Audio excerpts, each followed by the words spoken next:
Thank you so much for joining me, Shirley. How You're are you welcome. today? I'm good. I'm very good. That's excellent. So, we spoke a little bit about your bariatric journey. Hmm. The struggles that you've had have really come up for you a lot more since COVID, right? Yes. Yeah. So, first of all, let's talk about your bariatric journey. When did I went to IU because I went to Evansville first Okay. in Southern Indiana. And I went through the seminar and everything. And they called me the next day and broke my heart and told me that they wouldn't touch me. Um, my BMI was too high and I was a risk. Oh, So they referred me to IU. Best thing I ever did. wonderful. Um, Absolutely adore Dr. Banerjee. I knew I was sick when I went in there because I was type 2 diabetic, high blood pressure, sleep apnea, high cholesterol, lower extremity edema, you name it, I was doing it. Um, so I knew I was sick and I felt it. I felt worse than I'd ever felt in my life. Hmm.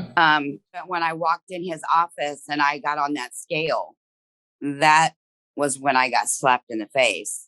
Mm. At, I'm 5'2". Actually, I'm 5'2" now. I was 5'3" when it began.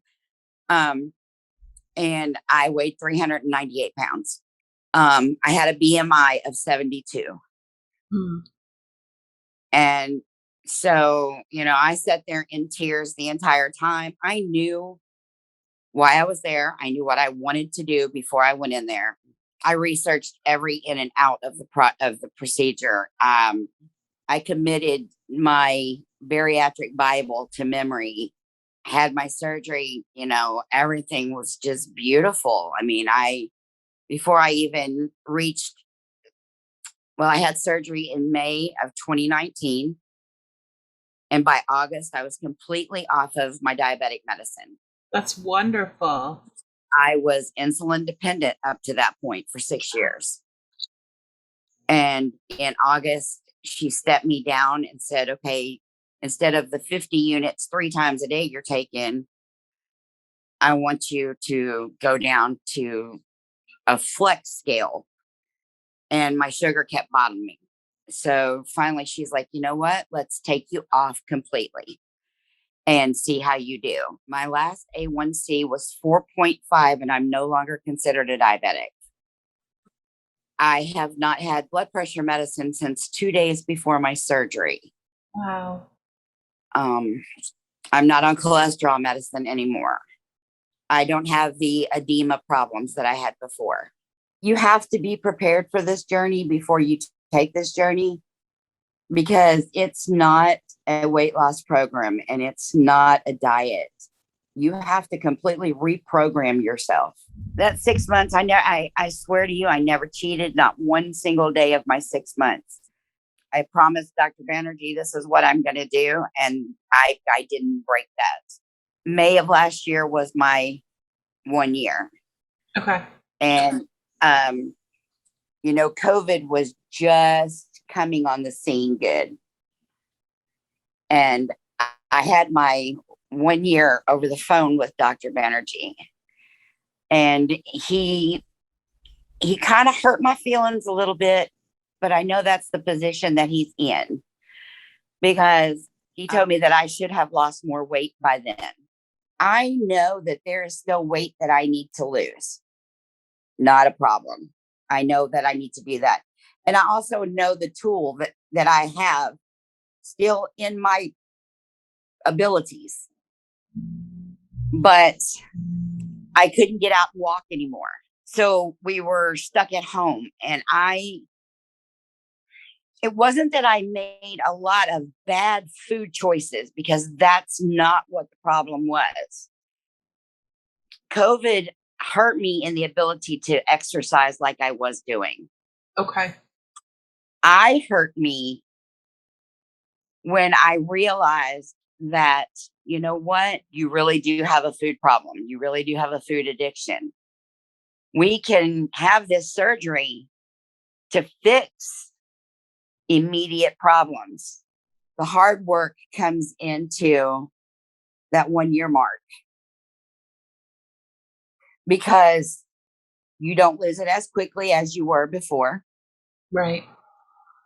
You might, depending on what you're eating, you may be able to eat a little more than you ate before. I thought, okay, well, I can get this and it's still going to give me that protein that I need because it's in there. Right. And it does. But in my mind, maybe not yours, maybe not somebody else's, but in my mind says, well, this isn't healthy. This is candy. It tastes like candy. So to be politically incorrect, the fat girl in me said, but it's got protein in it, so I'm okay. Mm. Now, a normal person without a food addiction, okay, yeah, it would be okay. But my mind says, but it's got protein in it and it's got the net carbs on the front. So one's not going to hurt me and two's really not going to hurt me. Yeah. Before I realized it, I wasn't eating food. That's what I wanted. So even though I was technically not really making bad choices, I was. Okay. Because I wouldn't just stop there. I couldn't just stop there because my brain kicked into that, but it tastes like candy. Yeah. That became a big problem for me. I'm better about it now. I know now, I'll tell myself, I can't trust myself with these things. Don't bring them around me. I can't trust myself with these things. Yeah. I still do not do pasta. I still I have not touched a potato. It'll be 4 years this next year. Okay. I have not had a potato. I don't have a problem with, I never had a problem with potato chips and stuff like that. Okay. My problem has always been candy and cookies. I've never touched a piece of cake since before my surgery. Yeah. I don't eat cupcakes. I will eat bread, but only if it's low carb, low cal bread. Mm-hmm. And I don't eat it all the time. I mean, it's a hard thing to think about rewiring your brain because so much goes into it. Like you really have to reevaluate how you look at yourself, how you feel about yourself, and how the food makes you feel. There is a woman in the IU bariatric support group. She told me something that I have not forgotten. It keeps me focused because I don't know about, have you had your surgery already? I did in August. Okay. I don't know how it affects you, but I have a lot of days where when I look in the mirror, I still don't see a difference. And nobody's journey is the same. No. But unless somebody has been in our shoes, has been through this process, has had to deal with this is who I am, they're not going to understand. No. Absolutely. And I made a statement to her one day, Kathy, is there ever going to come a time when I look in the mirror and I don't see her? And I was crying when I said it. Yeah. It's an emotional thing. And she said the most mind-blowing thing to me. She said, I hope not. I hope you always see her because she's your biggest fan. She is the one that reminds you of where you don't want to go back to. Yeah. And that stuck with me. It still gives me chills. It gave me chills.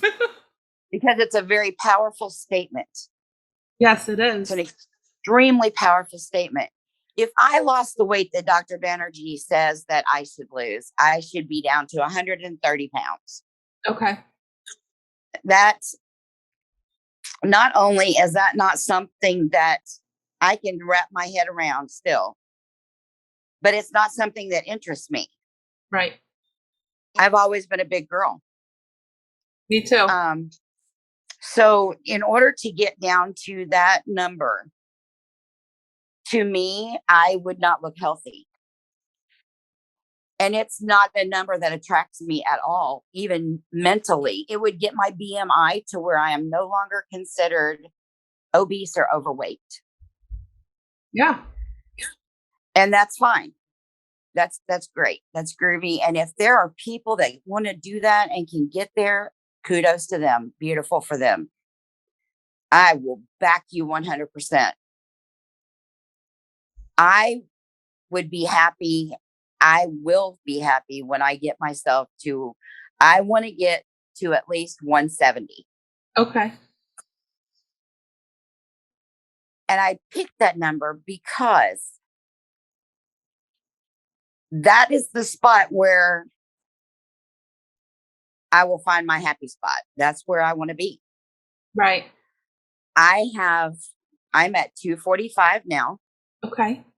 I'm still over 150 pounds down from where I started. It's wonderful. I have a BMI right now of 44, which is crazy from where it was. Yes. And I don't have the health problems that I had before. I can walk in the mall now. I can get in the floor and play baby dolls with my granddaughter. I can chase after my year-old grandson. I can sit in the car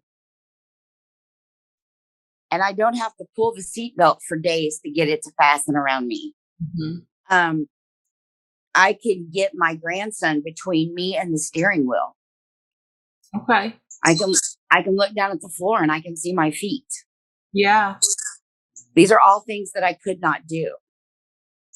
I can sit on the bed and I can pull my knees up to me and just sit there like that, and my feet don't go to sleep. It just little things like that. You know, we went to an all-day music festival here in our neighborhood Saturday, and I sat on a blanket on the ground. Yeah. I couldn't do that before. Yeah. I would have been too scared. You know, I've lost 55 pounds so far, and I feel like a completely different person already. I just feel like, you know, I feel more like I used to, because I had gained a lot of weight over the last 6 or 7 years. So I felt a little bit more like me 10 years ago. I mean, I feel like I'm able to do more already. And when I graduated from high school 100 years ago, I weighed 197 pounds. Okay. I was still a big girl. Before that, when I was up until my junior year, I was in band. So I was always going, but I was still a big girl. And I was, you know, I've been tested for thyroid problems, and I've been tested for this and tested for that. And I'm like, okay, good. Everything came back normal. I'm just fat, you know, wonderful. But I'm predispositioned because it's on both sides of my family. Yeah. My mother's brother passed away 2008, 2006, 7, 8, something like that. And he weighed 700 pounds when he died. My dad's sister weighed almost 500 when she died. My dad was bulimic. He had once been over 400 pounds and lost a bunch of weight. And then he was bulimic until the day he died 2 years ago, almost 3 years ago, because he didn't want to be big again. Mm-hmm. So it's a hard thing. it is a hard thing, but it is a mental illness. Yes. It is a mental illness, and it may not be one that needs medication for everybody, but it is a mental struggle. We fight every day. Could I get up in the morning and fix rice for breakfast and eat it? Yep, I sure could. I would puke my guts up because I did it. Right. I don't not eat this stuff because I don't want to. I don't eat this stuff because I can't. Because I know where my weaknesses are. And if I give in just once, then I lose control.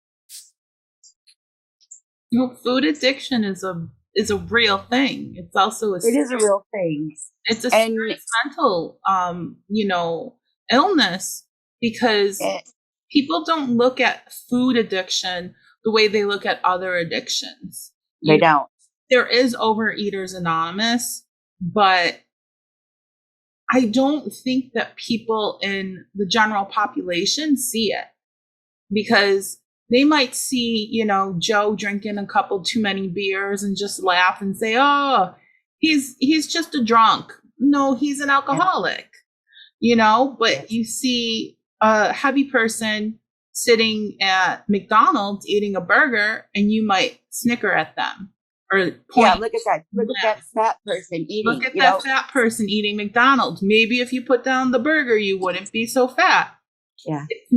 It's the same thing as the alcoholic. It is. And a lot of people don't see that. And it's just as dangerous to your body. Yep. I wasn't a diabetic because my pancreas didn't work, because I was, of that. I was a diabetic because of my food addiction. Mm-hmm. Because I ate whatever I wanted to eat. And even when I was on insulin, I still did the same thing. Mm-hmm. I can sit back now and I think I used to eat that stuff. Yeah. And, I'm not shaming anybody because they can eat it. If you can sit down and eat a tub of ice cream and it don't go to your hips, good for you. There's times when I'm so sad and crying that my brain first thinks, okay, what can we eat? Nope. I don't do it. No. Because I know I can't. And I do not want to undo everything that I've done. Even though I still have a ways to go, I do not want to go back to where I was. You have this food addiction. I mean, yes, ma'am. You don't want to go back there. You don't want to, go back to your addiction. You don't want to deal with that anymore. So why would you put things in your body that are your triggers? Exactly. And that, if there is one thing that I can tell you, did you have a sleeve or bypass? I had the sleeve. Okay. I had the RNY. Mm-hmm. But they give you guys the same books that they give us. Mm-hmm. If I could stress anything to anybody just coming into the program who's already had surgery, if I can tell you anything at all, it's please follow your book. Yeah. That stuff is there for a reason. And I had a dietitian tell me, not at IU, you can have, and an endocrinologist, by the way, told me this too. You can eat almonds. It's not going to hurt you. That's good for you. Now, in somebody's world, yes, that may be so. And it doesn't hurt me to try. When I tried this, it doesn't hurt me. Okay. What hurts me is the fact that I won't stop eating the dang things. Right. Because it falls into that addiction. Yeah. And, when they tell you in that book, leave the nuts alone, Mm-hmm. your body can't break down certain kinds of fats anymore. It's not just anymore. Your body's not ever been designed to break down all these types of fats. Yeah. And even though it's a natural thing, a nut is a nature product, your body still can't handle it and your brain can't handle it. I struggled tremendously with constipation, and that's part of bariatric surgery. Yep. However, my fat girl mind said, well, it's because you're not taking in any fats. And that's true, because fats go through your body faster. So that's where my problem came in, because I knew that if I could take in a certain amount of fats, I wouldn't have a problem with going to the bathroom. Right. But what I did have a problem with is it sets on your stomach like a lead balloon.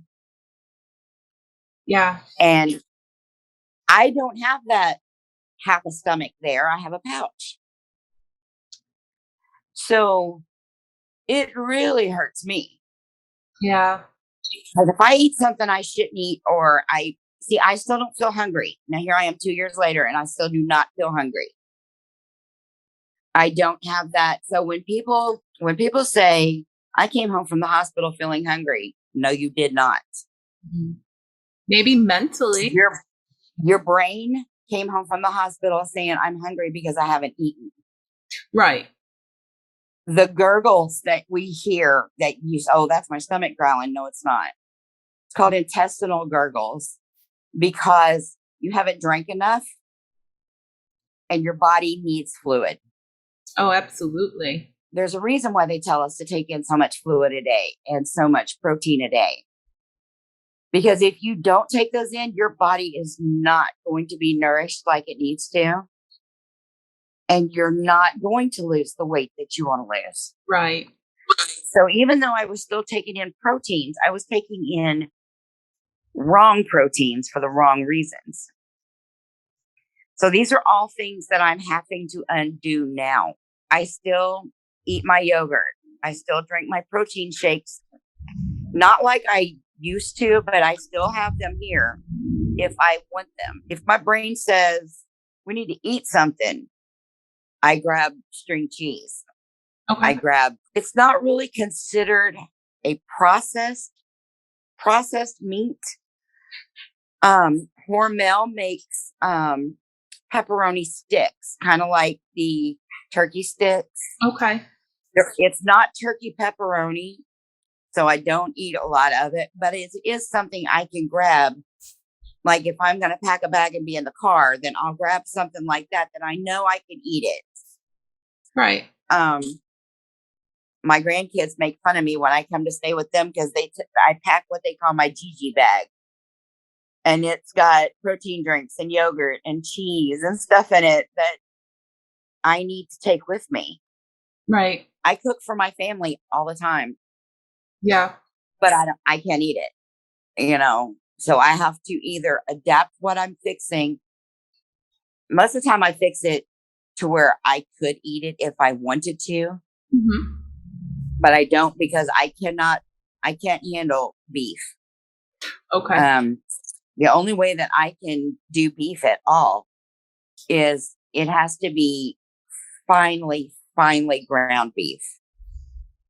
Other than that, I can't handle it. It just kills me. I can't eat pork steak. I can't eat pork because it's too dry. Okay. So I eat a lot of chicken, a lot of fish. You said it's reprogramming your mind. And yes. And opposed to other addictions, a food addiction tends to actually be harder because you can't just stop eating. You have to reprogram yourself. You have to get in the right mindset. You have to eat the things that you know that will Yep. nurture your body, that will fuel your body, not eating to, just eat. Dr. Banerjee, I asked him, is there a certain amount of calories, especially when we were on the LRD? Is there a certain amount of calories, anything I should pay attention to during the day or whatever? He said, no. If you follow what's on this list, the weight will come off. Eat till you're full. And that's what he told me. And that's what I did. Now, the problem is we still aren't given is there any calorie counts that we should stick in? Is there anything that we need to know post-op? They prepare you for everything up to surgery. And they prepare you, this is what you can eat. But they don't tell you how much of these things you can eat. So up until surgery, you're told, just eat till you're full. Well, then after surgery, eating till you're full may be a couple bites of one thing. It may be 5 or 6 bites of some other kind of food. How do you reprogram your brain to reprogram? Yeah, it's a struggle. It's a struggle daily. You have to go through every time you eat something. It is, How much is, because like you said, things sit in your stomach differently. Different foods affect the stomach differently. And when my stomach was, 70% bigger than it is now, I didn't feel that. I didn't feel that because I had so much room. My stomach had expanded to the point where it was so big that it was like, just throwing food into this giant void, and nothing really affected it until I, would overeat to the point of nearly being sick. So at this point and at this stage where I'm able to eat and introduce regular foods into my diet, it's scary. It's very scary because, one, I don't know how my body's going to react to it. Yep. 2, I don't know how my bowels are going to react to it. And 3, how do I know when I've had enough? Yep. How will I know? Because if I'm eating till I'm full, is that, like you said, that sick feeling? Or I don't know what full really feels like because I never felt it before. I always felt hungry. I always felt like I had to feed myself. With the RMY, my stomach is still there. Mm-hmm. It's just not used. The bottom half of my stomach is still used because that is where the acid comes back into my intestines and helps with the food digestion. There are some people that I've talked to that they're like, well, I know when I'm hungry. Well, I'm glad that you do because I don't. So that's the problem with me is I don't know when I'm hungry. So I either have to force myself to eat all the time, or I wait too long to eat and then I eat too fast and I make myself sick. Yeah. There is nothing worse than throwing up when all you have is this little pouch sitting here. Puking is horrible anyway, but when you ain't got nothing to throw up from, it's worse. It's not a surgery just to jump in. No. And what do you do if you're out too long one day and you've got to eat something and all you're faced with is all these restaurants around? How do you deal with that? Well, you go in and you try to find the most adaptive thing you can on the menu and hope that your brain can stop. It is a constant struggle. COVID sucks because you can't go to physical support group meetings. You can only do it for Zoom calls or just in the chat room. And the chat room is great. That support group is great. But there's so much shaming that goes on in these support groups. Mm-hmm. Well, you shouldn't eat this and you shouldn't do that. And my surgeon said this and my surgeon said that. Everybody's journey is different. Absolutely. Dr. Banerjee may tell you one thing Dr. Stephanitis may tell you something else. Dr. Choi may say something else, because every surgeon has different requirements. Yep. Now, so I always like to say, make sure you listen to your doctor, because your doctor knows exactly best. right. Because I went from wearing a size 5X in a shirt and a 32 in a pair of pants. I couldn't even wear jeans anymore. I lived in sweatpants all the time. To wearing a 16 in jeans now and an extra large in a shirt. That's amazing. Now, do I still have a ways to go? Yes, ma'am, I do. Am I going to beat myself up over it right now? No, ma'am, I'm not. There's no point. Because I'm not where I was. No. And I'm not doing the things that I did before. I went from a sedentary lifestyle to, sitting in a chair with my feet propped up, eating all the time, watching TV. Mm-hmm. So, I can't stand sitting in the house now. So if I have to stay home, I'm outside on the back porch. It's a screened-in porch. I'm outside. Even if I'm sweating, I'm outside. Mm-hmm. I love to work in the yard now. I couldn't do these things before. Oh, skin is a problem, because I hate my legs. I hate my legs. And I have these huge, crazy bat wings. But the way that I deal with I wear sleeveless shirts all the time. I always have, because I can't stand to be constricted and confined in clothes. I can't stand collars. A collar like you're wearing is fine. But my arms have always been so big that I couldn't stand to be confined in a shirt. Yeah.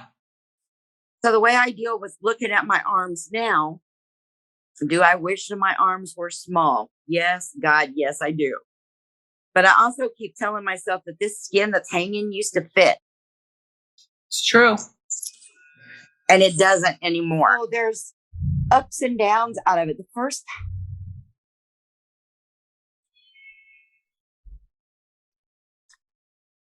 time I was able to take a shower again by myself and not have to sit down to do it.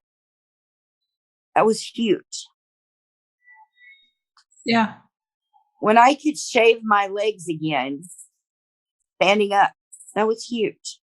Absolutely. And unless somebody has been there, they're not going to understand.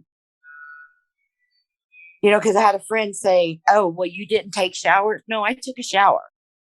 But my shower consisted of somebody helping me get in the bathtub, helping me sit in a folding chair because my weight exceeded standard shower chairs. Yeah. They had to help wash areas that I couldn't reach.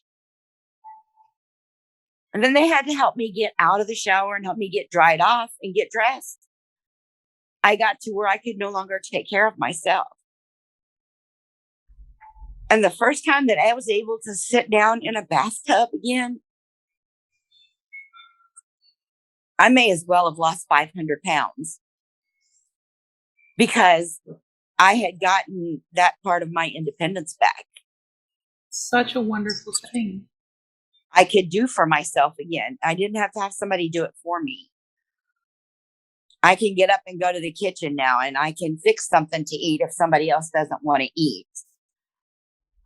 I can go in and make coffee, and I can carry my cup to the porch and still breathe to do that. These are things I'll never regret. I wish that they trained you more on how to handle the outside world. It's true. Because those little cards they give us, this person has been altered by bariatric surgery, please allow them. That's BS. Nobody pays attention to that card.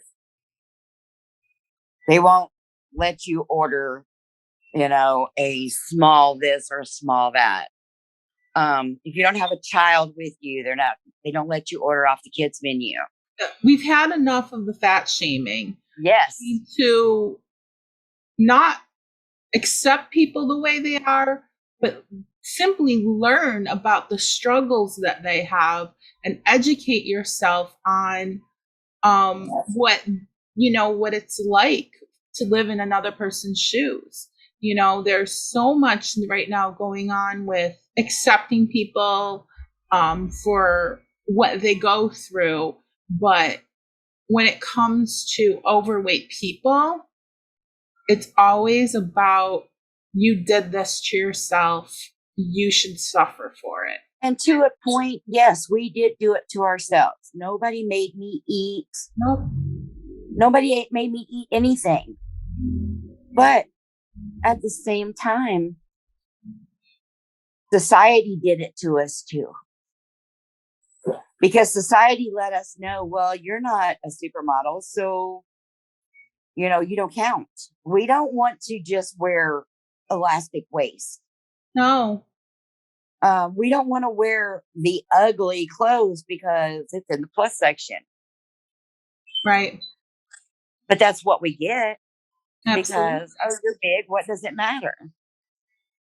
Or well, it does matter. My favorite is always when they make the clothes wider but not longer.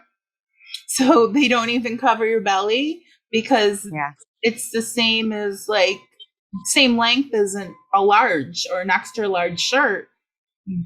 Yep. But that's not how it fits our bodies. I'm still the same Shirley that started this program. I just look different. But in my eyes, I don't look different. Yeah.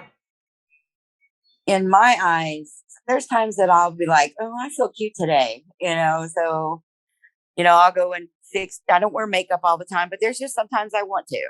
Yeah. But that's also my choice, just like everybody else's. Mm-hmm. But at the same time, there's some days that I tell myself, well, you don't look good enough to go in there and do that. Yeah. So many expectations upon people that are external rather than internal. We value external beauty opposed to internal beauty. And it's so backwards. And it hurts so many people. It does. It does. So, you know, if I could tell you guys anything at all, it's follow your book. Do what you know you're supposed to do, not what somebody else or some commercial or that part of your brain that's still there says we can do. Don't undo what we've worked so hard to get to and what we're still working to get to. Right. You know, I don't want to be a size 2. Never have wanted to be a size 2. I want to wear a 12. That's what I want. I don't want to wear anything lower. I want to wear a 12, and I'm going to get there. Yes. But I'm going to get there on my terms. Yes. Nobody's going to force me there, and nobody's going to keep me from getting there unless it's me. We deserve this just like anybody else does. We've earned the right to be right there, you know, with everybody else. Yeah. And you know what? I don't want to be like everybody else. I don't want to look like everybody else. No. I've never wanted to. I have a shadow already. I don't need another me. Nobody can handle another me, believe me. I'm okay with me now. That's wonderful. I still want to lose. It's not a I need to. It's a I want to. There's things that I can still change about myself, and there's things that I can't change. So I'm not going to focus on the things that I can't change and work on what I can. So that's where I'm at. That's beautiful. Shirley, thank you so much for this. It was really wonderful for me to hear, being that I'm still so fresh off of my surgery. And I know it's going to help a lot of people to hear your story. Well, and I needed to do this for me. I needed to do this for me because me sitting in a support group for women and transgender kids, women, whether they've gone through this surgery, whether it's domestic abuse, whether it's self-hurt, there is not enough support around for women. No. And transgender kids, there's nothing for them because they are having a hard enough time accepting who they are Mhm. let alone having society shun them too. Yeah.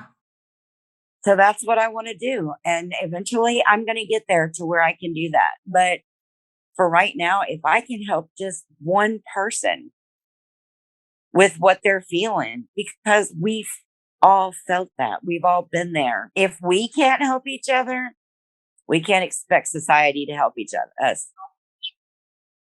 We got to be there for each other. Thank you so much for watching. As always, like my video below and subscribe above.